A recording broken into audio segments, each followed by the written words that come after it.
Citizen Kane, flat out, the most important, greatest American film as far as I'm concerned. First of all, it's a quarry for filmmakers in that it contains the very best of cinematography, editing, lighting, performance, screenwriting. The story itself is somewhat complex, but it's simple. It's based on the old biblical idea, what shall it profit a man to gain the whole world if he loses his own soul?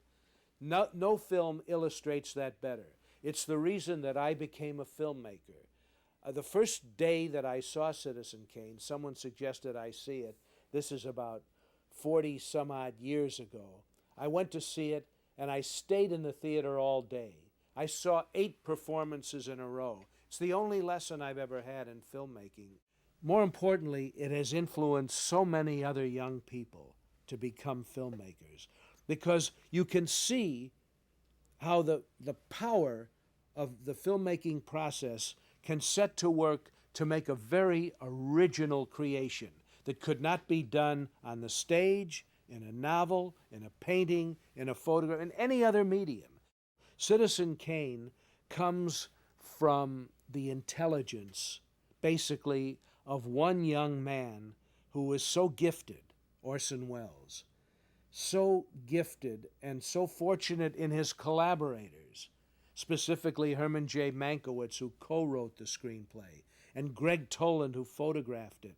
And Welles was so conscious of the contribution of his cameraman that he put his director's credit on the same card as Greg Toland. Greg Toland was a great cinematographer who had never had the opportunity to explore the medium before this 25-year-old first-time director, Orson Welles, came along with this idea of a giant newspaper magnate who goes from a poor boarding house that his mother ran somewhere in Colorado, all through an upper-class education, comes out a kind of a spoiled brat, and winds up a dedicated journalist, a fighter for the rights of the little man. He tries to turn that into a political career, and he becomes corrupted by his own success. And he dies at the end, a lost and lonely man. The ending is depressing. Kane is dead.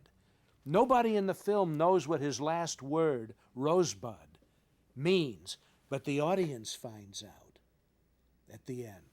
The one thing he remembers, his dying words, reflect his boyhood sled upon which the legend Rosebud was written. And why the sled? Because it represented his happiest time as a little boy growing up with his mother.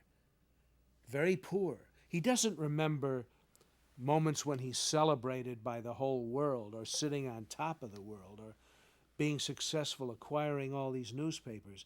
He remembers a moment of pure happiness at his mother's knee, the last time he saw his mother.